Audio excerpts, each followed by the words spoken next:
हमारे सहयोगी अभय पराशर अयोध्या से लाइव हमारे साथ जुड़े हैं। लगातार इस मामले पर वो पल पल की अपडेट दे रहे हैं। अभय, जिन 8 आरोपियों को नामजद गिरफ्तार किया गया है, उनसे जो पूछताछ हुई उसमें क्या क्या बातें निकलकर सामने आई?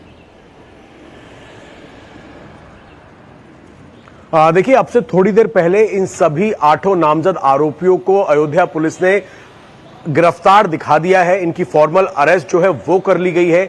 आज दोपहर के बाद इनको सभी को अयोध्या कोर्ट के अंदर पेश किया जा सकता है, जहां से इनकी ज्यादा से ज्यादा दिन की कस्टडी जो है वो अयोध्या पुलिस इनकी मांग करेगी। पूछताछ लगातार की गई। हम आपको बता दें कि 6 ऐसे आरोपी थे जो मंदिर परिसर के अंदर ही मौजूद थे। इसमें ज्यादातर कैशियर थे और मंदिर परिसर के अंदर ही इनसे अयोध्या पुलिस ने पूछताछ की थी। जब एसआईटी ने पकड़ा था कि ये लोग शामिल हो सकते हैं, उसके बाद ये 6 लोग मंदिर परिसर में ही इनको रखा गया था, जहां पर इनको अरेस्ट कर लिया गया। इसके साथ ही टिंकू जो था वो फरार चल रहा था। टिन्नू को कल देर रात पुलिस ने गिरफ्तार किया, क्योंकि वो मंदिर आ रहा था, अपने घर भी जा रहा था। तो टिन्नू को भी फिलहाल पुलिस ने पकड़ लिया है। जो उसने टिन्नू से लगातार पूछताछ की जा रही है, क्योंकि सबसे बड़ा जो पूरा साजिश करता है इस पूरे चढ़ावे चोरी का, वो टिन्नू ही है। टिन्नू की मर्जी के बिना वहां पर चढ़ावा चोरी से लेकर जो कैशियर थे, हर कोई टिन्नू की ही बात मानता था। टिन्नू के कहने पर ही वहां से पैसों को और कुछ ज्वेलरी को निकाला गया। इसीलिए क्या टिन्नू को कोई आदेश दे रहा था, ये टिन्नू इस तरीके की चोरी करवा रहा है मंदिर के चढ़ावे को लेकर, उसमें और कौन कौन लोग शामिल हो सकते हैं? क्या इस ट्रस्ट के कुछ और बड़े नाम भी शामिल हो सकते हैं जिनको ये जानकारी थी? यही तमाम वो सवाल है जो लगातार देर रात से लेकर अभी तक टिन्नू और जितने बाकी के नामजद आरोपी हैं उनसे अयोध्या पुलिस कर रही है। आज इनको जब कोर्ट में पेश किया जाएगा तब ये सारी बातें बताई जाएंगी कि इनकी कस्टडी की जरूरत किस लिए है, इनसे क्या क्या पता करना है। क्योंकि जहां जहां पर लॉकर्स थे, अंदर जहां पैसे जमा होते थे, कैश काउंटर्स थे, वहां पर टिन्नू अपने 2 लड़कों को भेजता था। तो बहुत सारी ऐसी चीजें हैं जिनको लेकर इनसे पूछताछ फिलहाल अयोध्या पुलिस कर रही है। अच्छा अभय, एक चीज और हमें वही बता दीजिए कि जो ये लोग पकड़े गए हैं, 8 आरोपी हैं, इनमें से बताया जा रहा था कि कई लोग एक दूसरे के संपर्क में इस तरह से आते हैं कि रिश्तेदार हैं।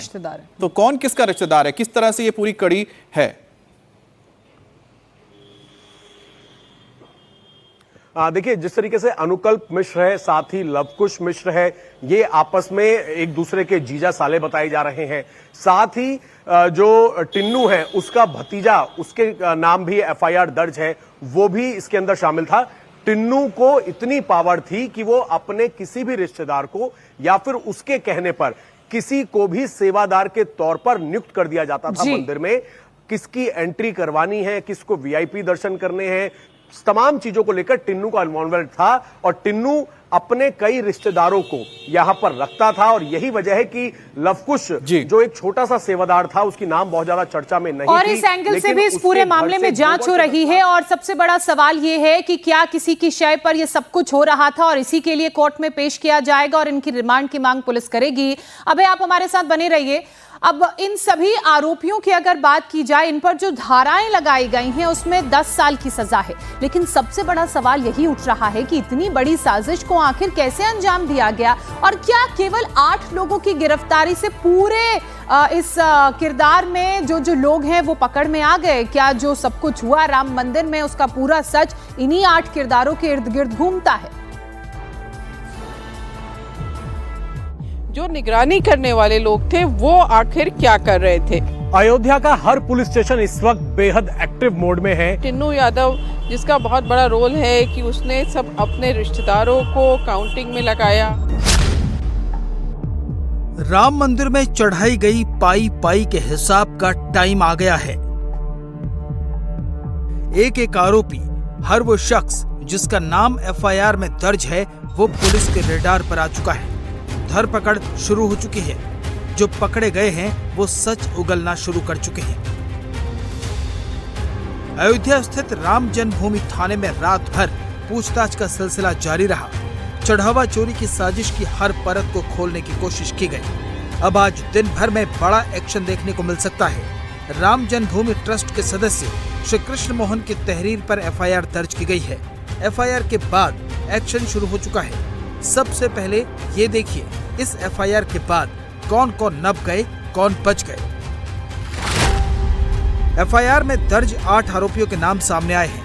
इनमें सबसे पहले रामशंकर यादव उर्फ टिन्नू यादव, अनुकल्प मिश्रा, अविनाश शुक्ला, करुणेश पांडे, मनीष यादव, लवकुश मिश्रा, रामशंकर मिश्रा और सुभाष श्रीवास्तव के साथ साथ और कैशियर्स के भी नाम हैं। इस पूरी एफआईआर में दूर दूर तक न तो चंपत राय का नाम है, न ही अनिल मिश्रा का और न ही गोपाल राव का।